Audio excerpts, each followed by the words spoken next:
Welcome back to Course of Action. My guest today is USA Today bestselling author and ITW award-winning author Robert Swartwood. Robert is the author of the Killing Room series, and his first book, The Killing Room, was a fantastic novel, and he follows it up with Today and joins us today to talk about it and give you a glimpse as to what he's got going forward with the Killing Room series. So, enjoy Robert Swartwood.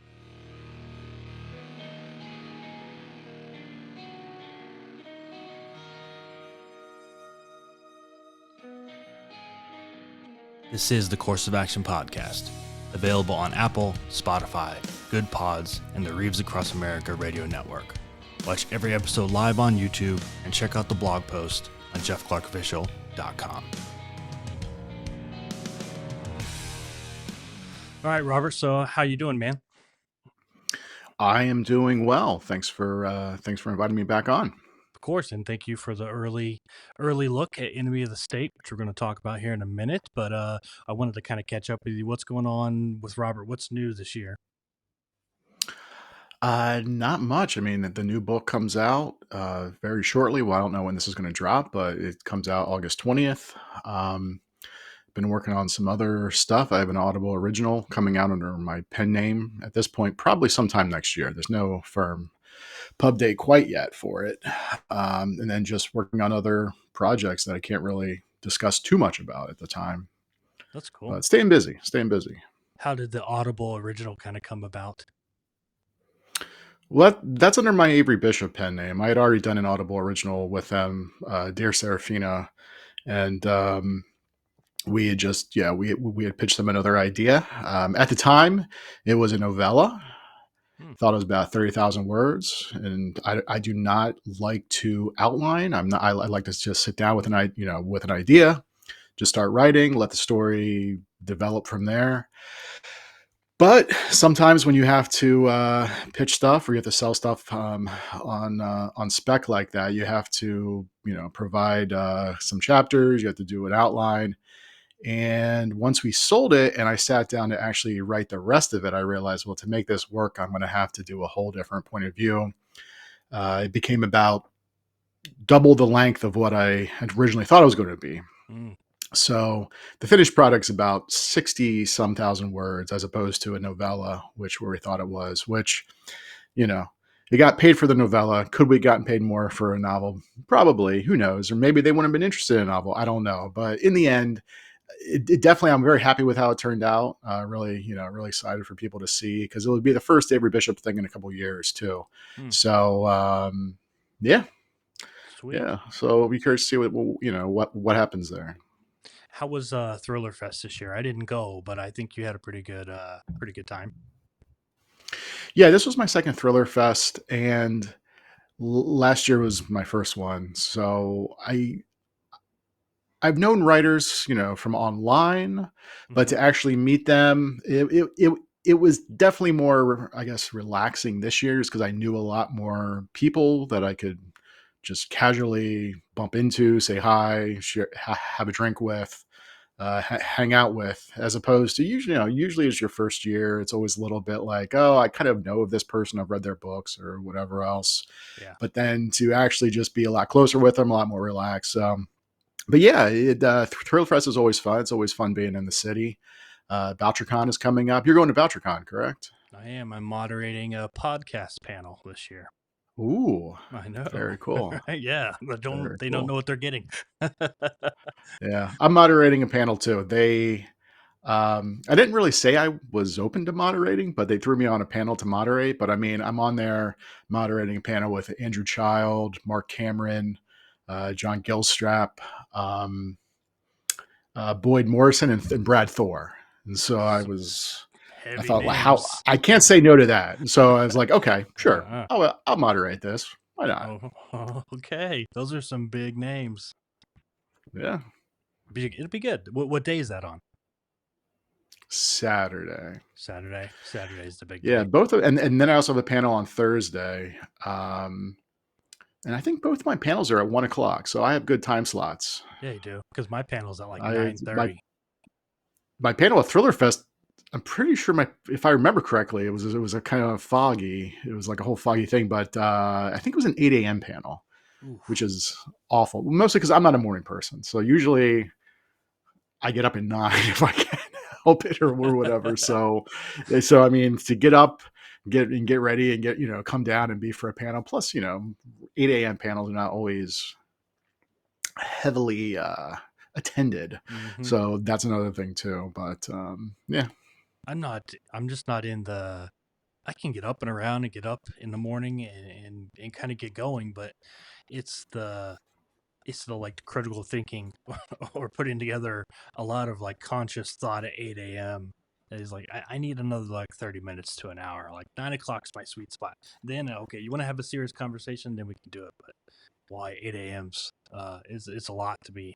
I'm glad I'm not getting asked questions. I'm just moderating, and it's not till 9:30. But 8 a.m.'s is early. yeah, yeah. So how did this last year since we had you on, The Killing Room came out and excellent book. How was the reception? How did it go? And what was your mind frame kind of going into the second one?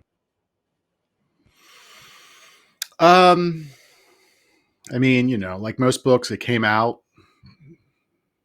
I mean, it wasn't on any bestseller list. I'll say that, but a lot of books are not on any bestseller list. Mm-hmm. The reality of publishing. There's just so many different books that come out, so it's really hard to just get noticed in a very, very crowded field. Um, I will say, I mean, I was fortunate enough. The Killing Room did win the Thriller Award, so that was Yeah. nice. It had been up under ebook original novel, so that was quite an honor, and also validating on my, just because it was like I had always felt it was an excellent book, Mm-hmm. and again, people who read it really loved it, but it was hard to just get people to even be aware that it exists. Yeah. So the fact that it actually won the award it was great. It was definitely shocking. I mean, I'll say I didn't really prepare a speech because I didn't want to jinx things. I kind Yeah. of knew that if I did, who I would thank is essentially people who were in the acknowledgments of the book.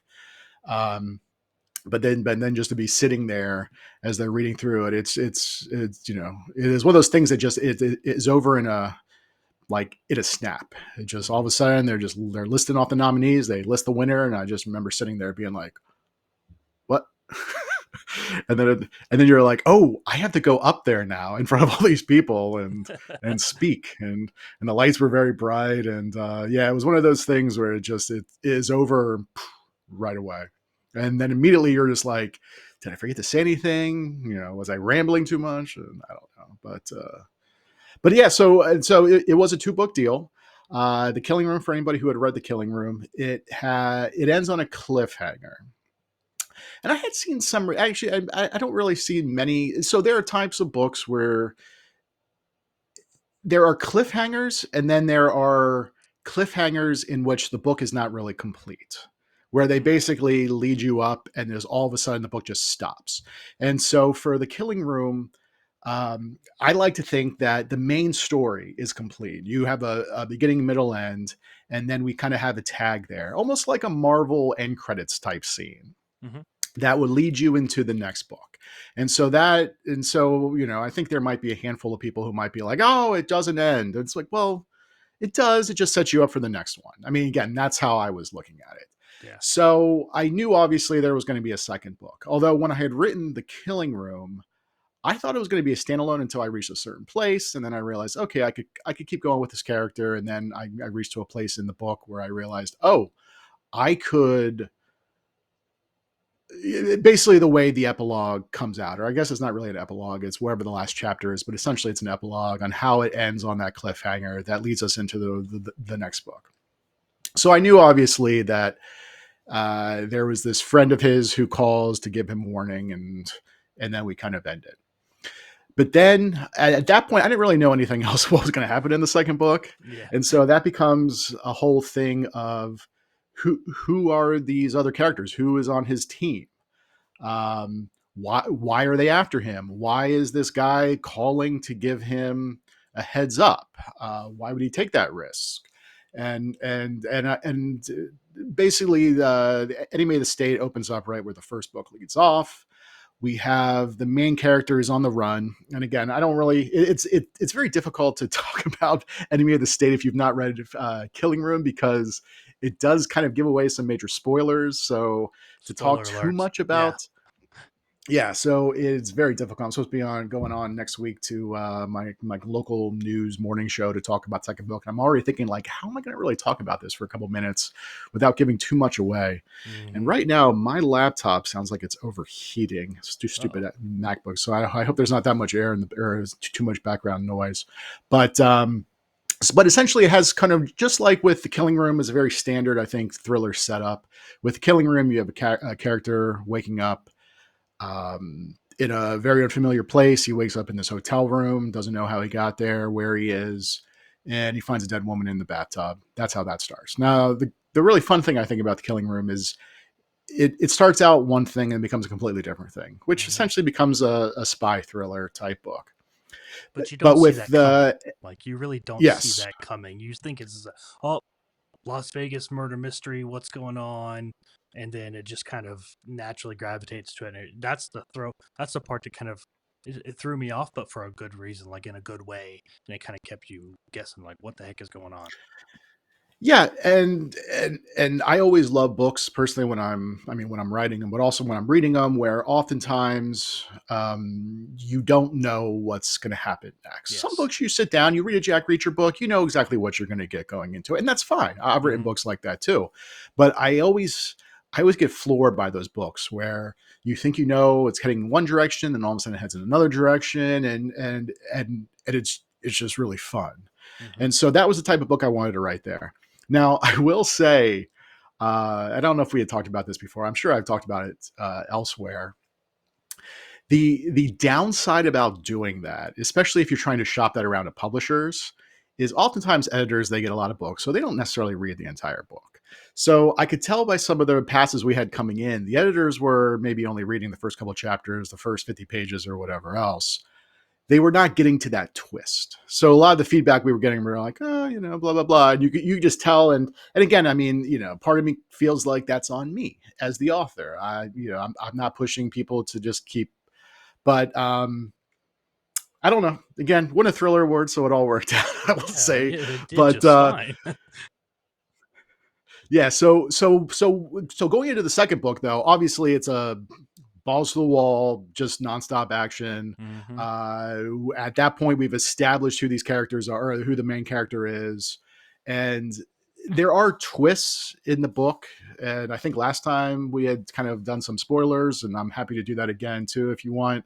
Sure, go But ahead. for like those who have read it, but the setup is a very standard, just Jason Bourne esque man on the run, being chased by the government, by some killers, whatever else, which is fine. There's a lot of books like that. They can be fun, but I always want to try to do something a little bit different. Mm-hmm. And so I think I may have succeeded. I'm still not really quite sure yet. I mean, so far, a lot of the feedback has been very positive, Yeah, I but loved I it. definitely wanted to go into a different direction. And it's definitely one of these spy thriller type books where I don't know. There's a lot of my stuff is very complex, so there's a lot of stuff going on. In a way, I think it's very simplistic, but in a way, it's also very complex. So you have a lot. So you have a very simple storyline, and just again, he has it's enemy of the state. The main character Daniel, he faked his death. Um, for what I feel like is a noble cause. Mm-hmm. But by doing that, then it brought attention to the people that he had once worked for, who now want him brought in. Some want him dead in the government, and it's not really clear why.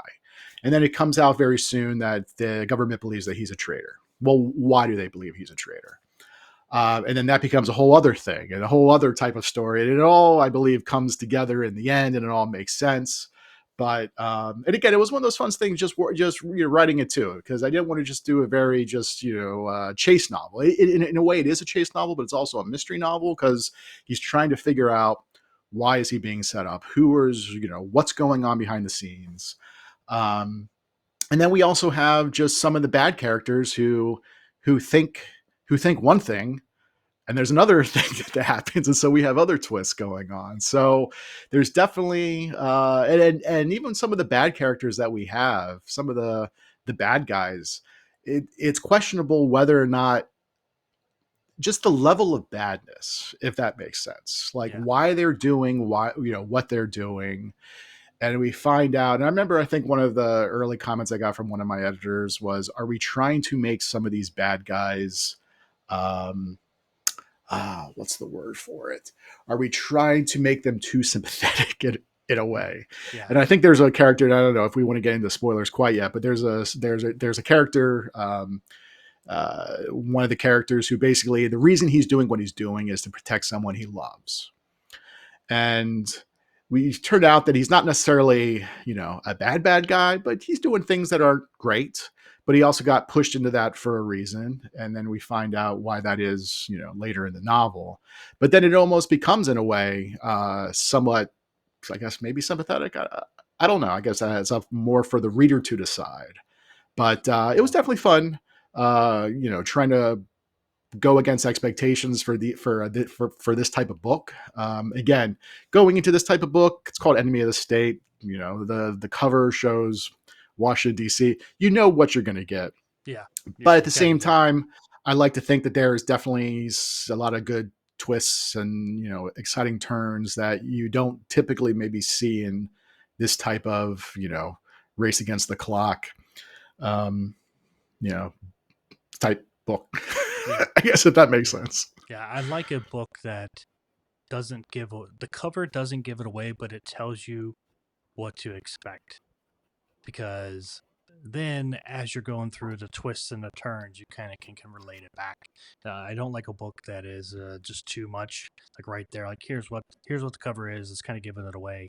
You want to find out, like, why did they put that on the cover, or why is the title like this? You want to dig through and get that kind of that slow burn, churn it up for yourself. And I thought that the bad guys in this were very, you could sympathize with them. It was almost like you could understand why they were doing what they were doing. You didn't like it, but you could Yeah. understand it. And of course, they're going after Burke the whole time because they feel like the need to. And for you, what makes we kind of touched on it a little bit, but for you, what makes a good pure thriller?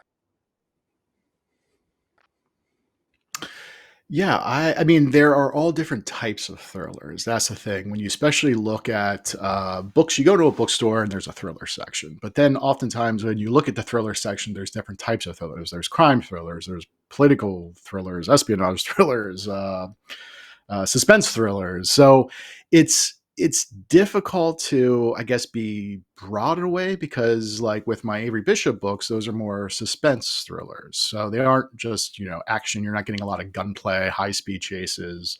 It's much more subtle. The danger is off page.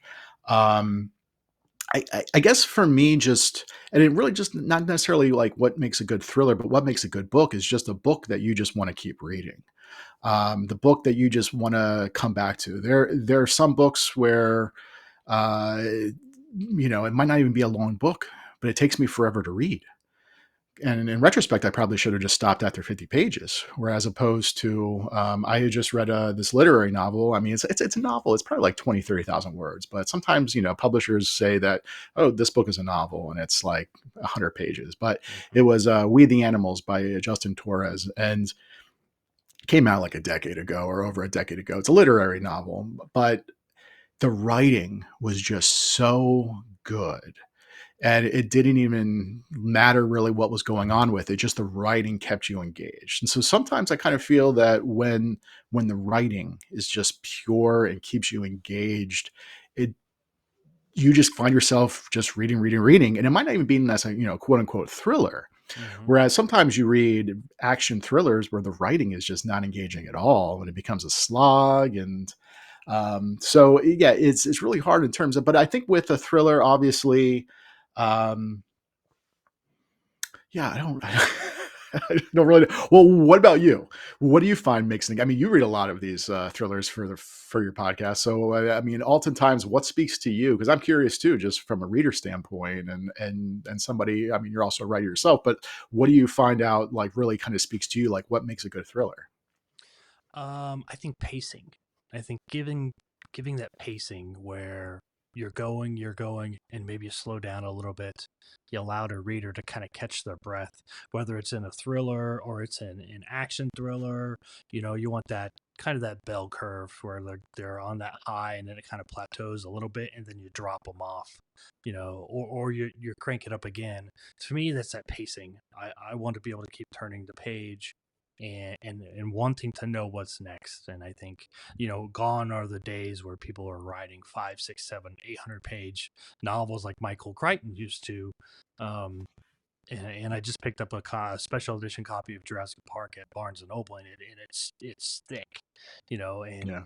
gone are those days where I think the attention span just isn't there as much anymore. So if you're going to give them 3 or 400 page, how are you moving them through that to where they don't have a temptation to stop at page 50 or at page 100? So that's what I like about a thriller is just that constant wanting to know what's next, but also giving me a chance to breathe and kind of go, okay, here's what's going on. I get it. That's important to me. Yeah. No, that totally makes sense. I mean, obviously, you have the old Tom Clancy novels that were 1,000 Yeah, page long, huge. and I think a lot of readers nowadays, I mean, so few people actually read books, and I think that when they do read books, they want to try to read as many books as they can. So they don't want to spend all their time reading 1,000 page book. They would rather read five, 200, 300 page books. Yes. And so if you can and I mean, someone had asked me before, like, how do I write the types of books I write? Because I mean, even Enemy of the State, it's over 400 pages, and I'd like to think it's pretty much nonstop. I mean, it's not nonstop. Obviously, there are some periods where it's not complete action, but it just keeps going through.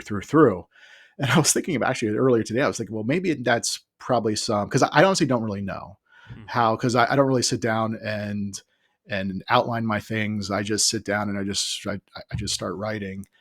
Maybe it comes from some undiagnosed ADHD. I don't know. Like I just want something to keep happening.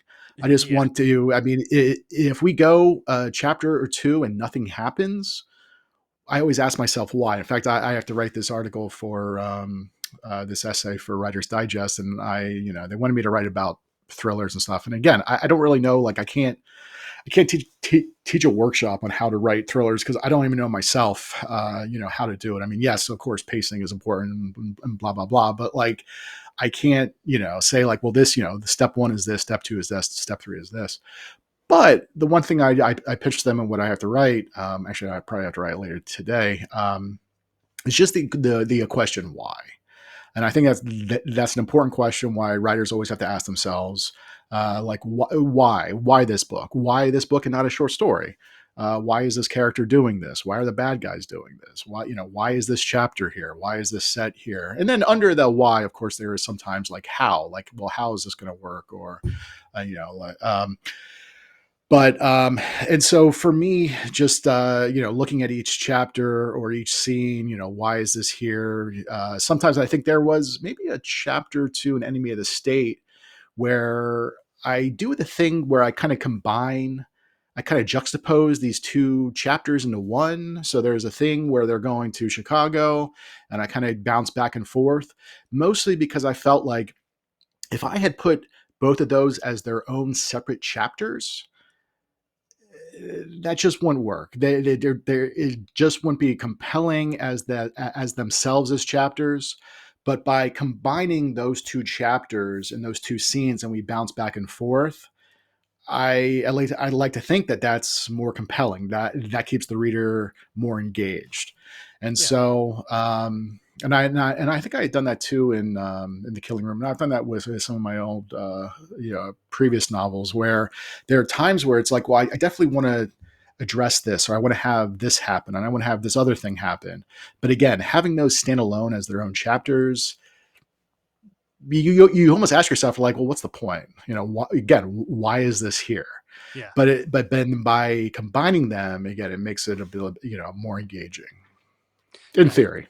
I think doing the scene shift is good for pacing. one, but also telling the story. Mark Greaney does it really well too. He'll do scene breaks in the middle of a chapter to where you're almost getting the other view of what is going on from someone else's point of view or what they're doing in the scene. And it's very well crafted because then you get this holistic picture of what's going on right now from maybe multiple points of view. I think that's good for action.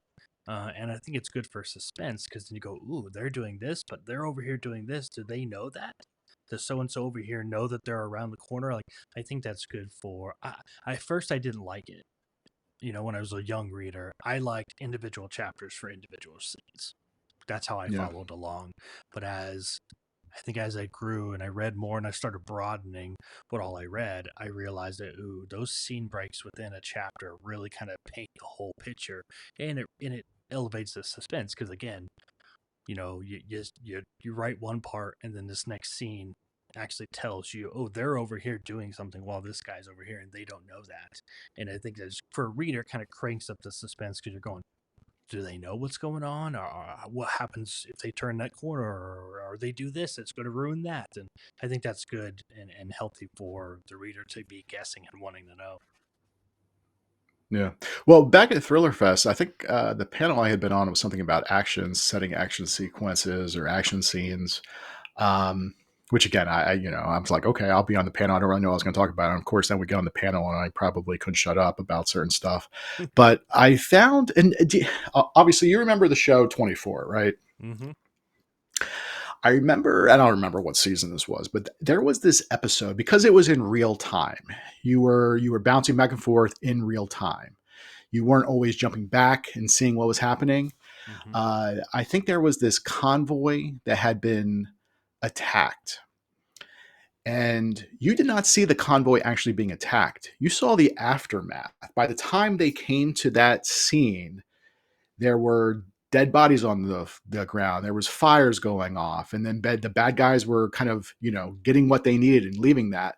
And that always stuck with me too when it comes to action stuff, where you do not always have to show every single action sequence. You can oftentimes show the aftermath, or you can show what's leading up to it. I think there was even something, one of the Game of Thrones. I remember, I never read the books. I watched the show.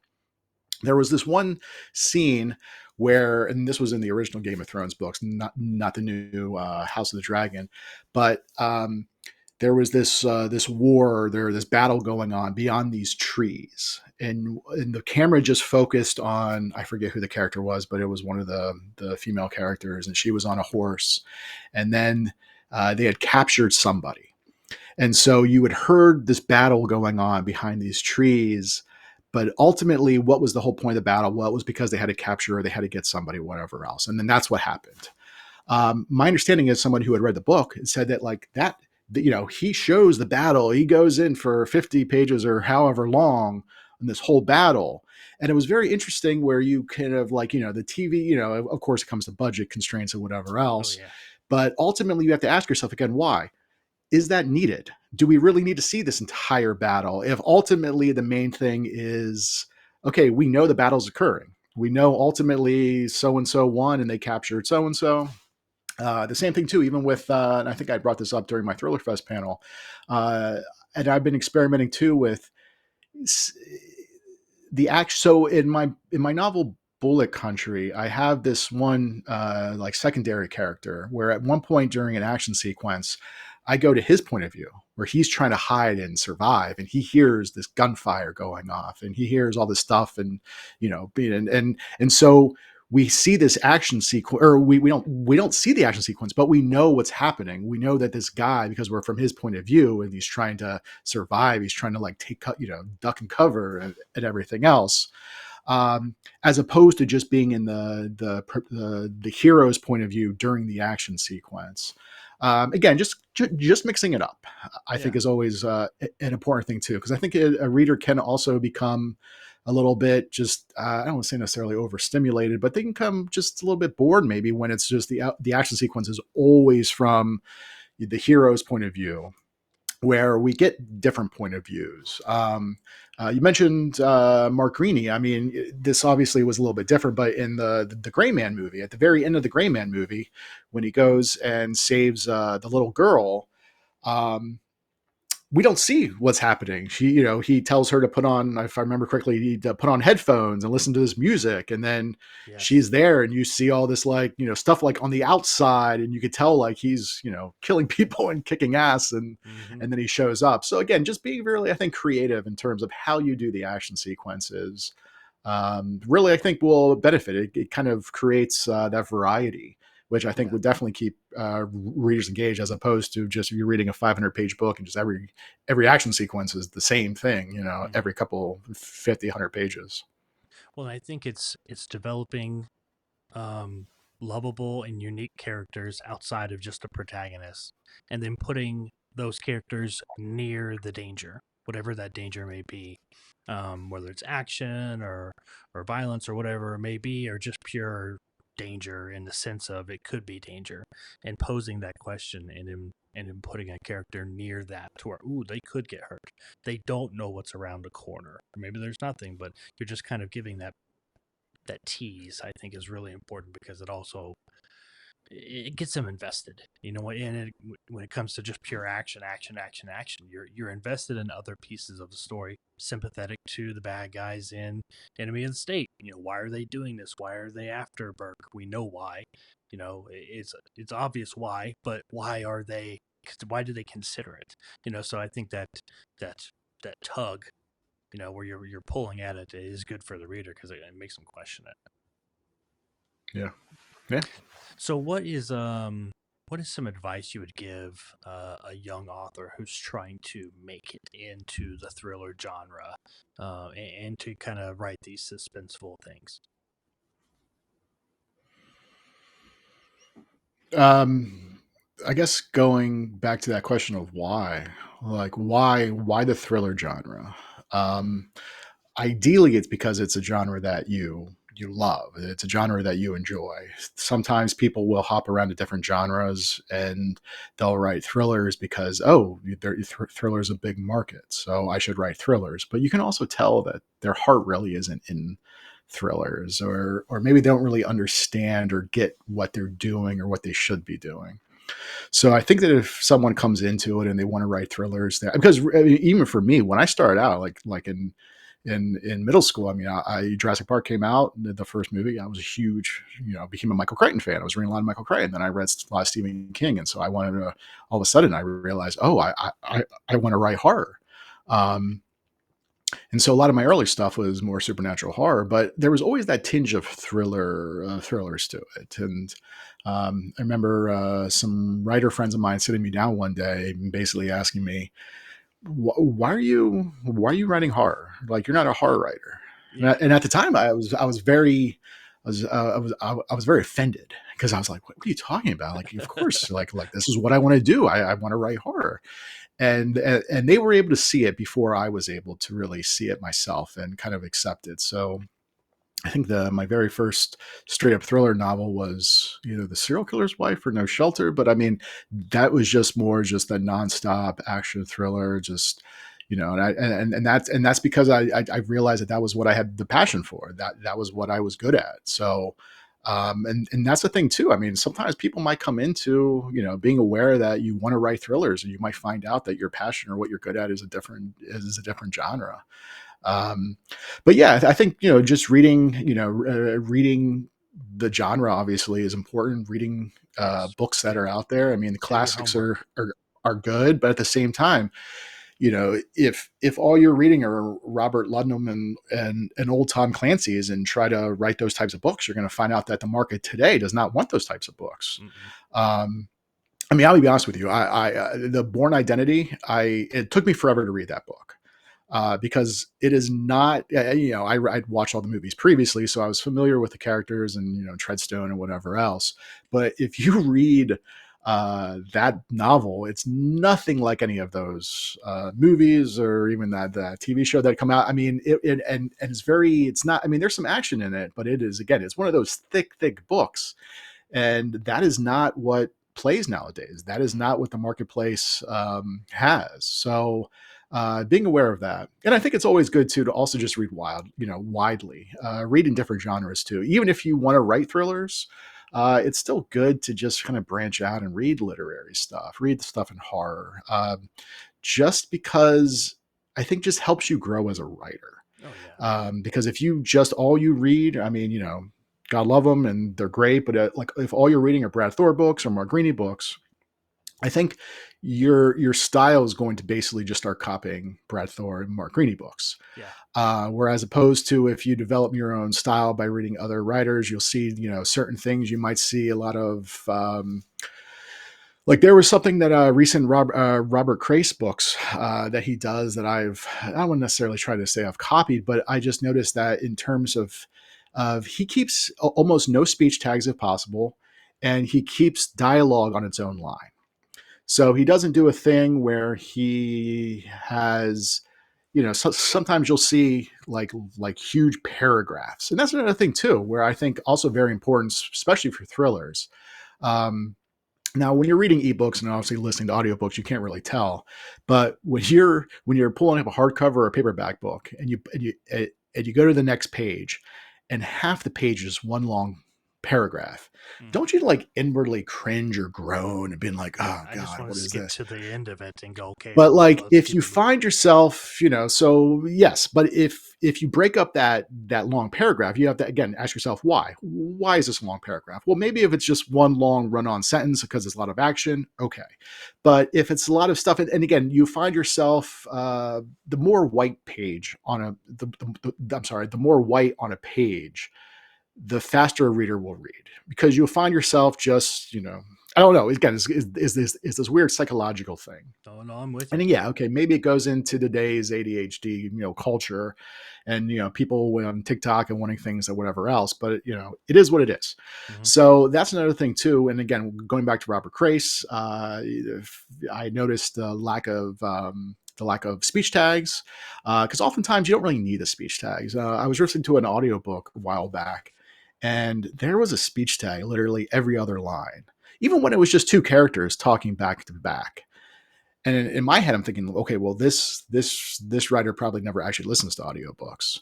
Because if they did, they would understand Yeah, they know oftentimes what speech tone tags are is. not needed. And even when Yes. you're reading, oftentimes I kind of feel like a lot of readers just skim over those speech tags anyway, when it's very clear who is speaking. Again, why is the speech tag needed? Hmm.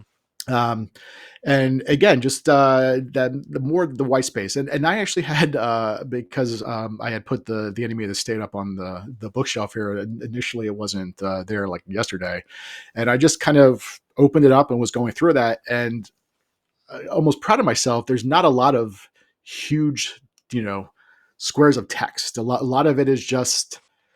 Uh, I don't know. I try to keep the paragraphs, tight Hmm. and short, just because. And again, going back to the thrillers, I kind of think that keeps readers engaged. Even when readers find themselves skimming, they are usually skimming to the first sentence of every paragraph or the first couple words of every paragraph. So if you keep those paragraphs short, they're just going to end up reading all the whole paragraph, and then they'll find themselves reading the entire book. It's these weird, it's just, I think these weird psychological things that you just eventually kind of catch on. And the more that you read, the more that you read, the more that you notice it, and the more then you can facilitate that into your own books. Yeah, I agree. I think it is a culture thing now. We have so much access to instant information and entertainment. If you can't be captivated and the author or director or whatever can't capture you and keep you hooked in, you're going to move on to the next thing. So I think that those short paragraphs, the white space, obviously if you have a conversation between two people, you don't need to do the speech text. You just need to make it obvious they're going back and forth. If you throw a third person in there, sure. But I think it's the little things like that that really matter and make a great book. Before I let you go, though, I want to talk to you about the Killing Room series. Is there an idea for a third one after this?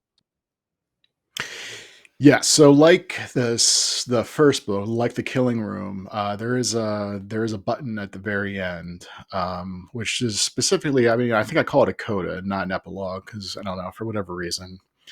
I had this weird thing where if the book doesn't have an actual written prologue, I don't want to have an actual written epilogue at the back. So I'll just say it's a coda. But it basically introduces, well, not really introduces, it's a character who was prominent in the first book and is mentioned throughout the second book, and basically this character just, all of a sudden is there, and it leads it up to what the third book could be. Now, do I have an idea for where I want to go to the third book? Yes. Will there be a third book? I don't know. I mean, we'll see how I guess sales go with the second book, because unfortunately that is the way Mm-hmm. of publishing. Yep. That oftentimes it is out of my hands. Now with this series, I had been asked this somewhat recently, like how many more books do I see there being? I can't say. Like I definitely could say that, yeah, there could be a third book. Um, do I see this being in an actual, like a Jack Reacher where it's like 20 some Yeah. book series? No. Like I mean, who knows? Maybe, but I just right now, although some of these characters, I mean, there is a character that like Burke kind of teams up with, that I really liked. He was a fun character to write. It would be really cool to deal more with him and whatever else. And even Stephanie from the Killing Room, I really want to focus more on her as character. So I really do like these characters a lot. And again, I do have an idea for a third book. Um, but as of right now, I'm not contracted to do any more of the books. So that's not the next book that I'm going to be writing. Once I finish up this project that I'm working on, currently, like the next book that I am going to write is probably going to be a standalone. It's not going to be a Killing Room book. Although, again, you know, We'll I see. do have an idea. Yes. Yeah, a lot of people I've talked to say that. I'm contracted for 2 or 3 books. I have ideas for 4 and 5. We'll see how it goes. There might be demands, and you just kind of have to shift. And I don't think a lot of readers understand that. They think, oh, you're just going to get another book because of the Clancys and the Greenies and the Thors who have had. Thor's on his 24th book. That he just wrote. So that's not the case in today's publishing culture, unfortunately. But hopefully, people Yeah. go get Enemy of the Well, State and they turn it into the need for a third one.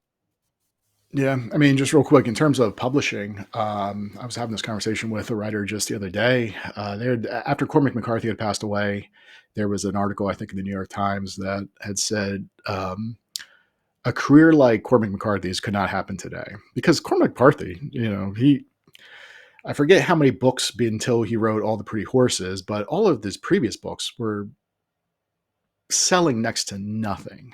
But he just kept getting published. The editors, the publisher they worked with, they liked the books. They said, yeah, okay, well, we'll throw some money to this, and they put it out there. But it was probably selling next to nothing.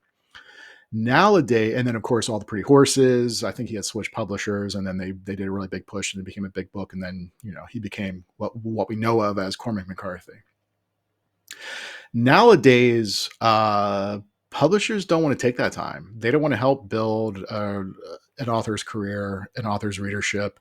They want a debut to be a massive success. And if it's not, I mean, there are times where there's a lot of writers out there where you'll see they'll have 1 book, 2 books, and then you never hear from them again. Or if you do, it's with a really, smaller publisher, or they end up self-publishing, just because it's just the It's tough publishers just business. want these like debuts, like like these massive debuts. And then the problem is, so sometimes even when there is a massive debut hit, how sustainable is that? Then the author's second book comes out, and it does nowhere near as well as the first book, because the publisher was putting all this marketing power and time into this first book, and the readers then go on to, oh, because these other publishers are putting all this time and effort into these others debuts. And so it's just this weird thing that I don't exactly know when publishing changed, when it became that way. But you had mentioned Michael Crichton earlier. I mean, even Michael Crichton, there were times in his career that his career was essentially over. I think it was after Sphere or Congo. I mean, just sales weren't there. And then I think it was maybe Jurassic Park. And I mean, then all of a sudden things, just there was the uptick again. And so that Mm-hmm. happens. And it wasn't just Crane. That happened to a lot of authors' careers where the sales start, just really start, dwindling, and they have to either reinvent themselves. I was chatting with Tess Gerritsen a while back for one of the interviews that I did for one of my live streams, and I told her, I said, one of the really amazing things about your career is just the longevity, that you've been doing this now for what, 3 decades, 4 decades, and she had said that it was just the diversifying, Hmm. where she wasn't just sticking to one type of book or the genre, where um, the Rizzoli and Isles books, I mean, she had that power where the publisher just wanted her to write more of those books. But she also didn't want to just drive herself crazy just staying with those books. And so she would basically say, like, okay, I'll write more of these books, but I also want to write this type of book, which is a completely different type of novel. And so that really kind of helped her just kind of keep the juices flowing, and the creativity going. And I think also helped with the readership, because maybe like not all the readers were into that series, Hmm. but like they were fans of hers and they wanted to. And so again, that's just, yeah, that's the weird thing about publishing. But Yeah, yeah.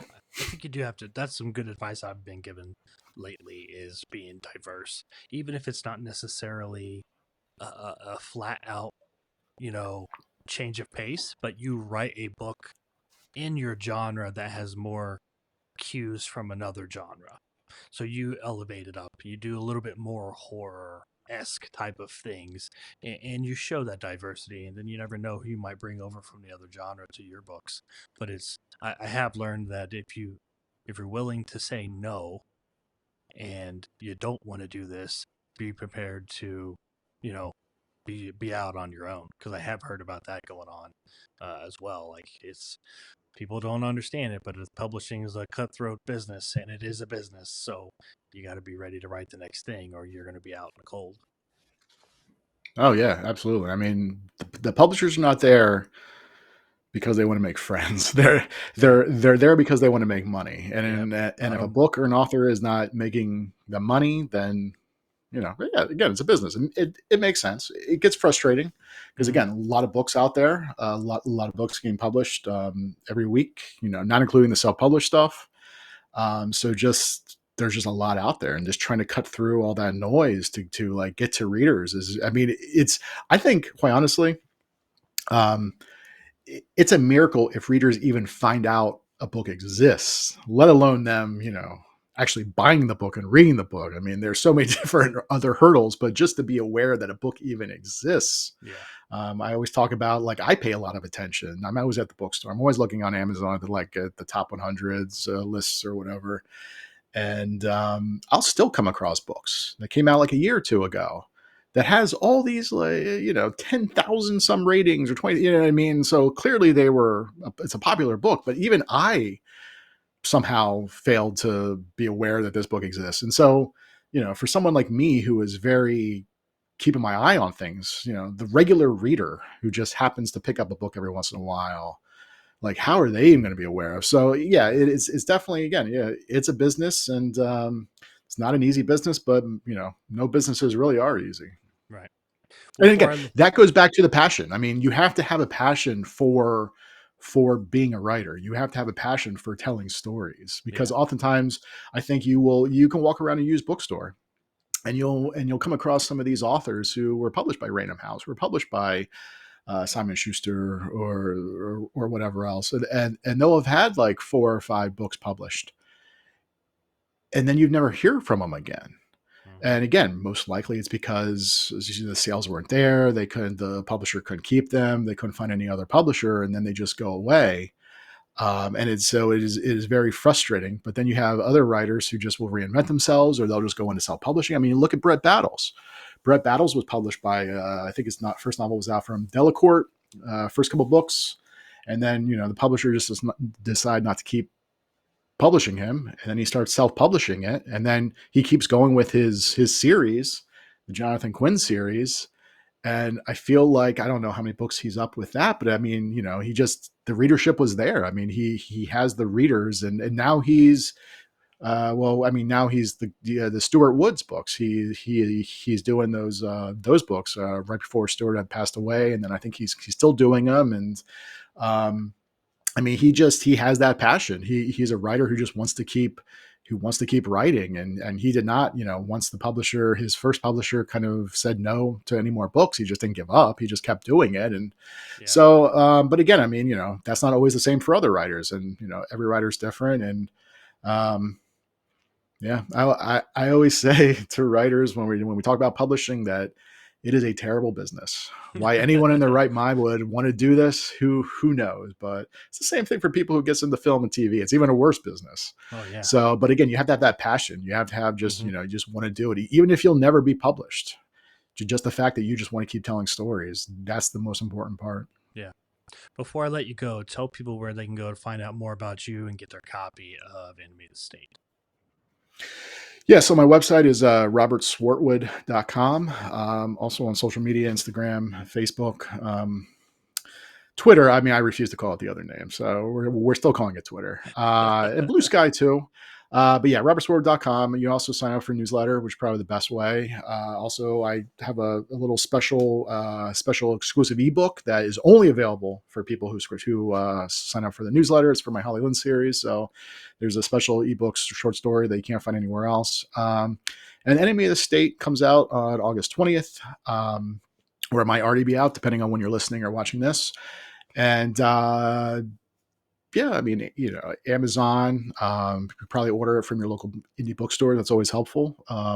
Audible, there's going to be an audiobook version. Eduardo Ballerini narrated this book again, just like he did with the first book. So, he is a rock star in the narrator space. So I was very fortunate to have Eduardo be the voice of these characters.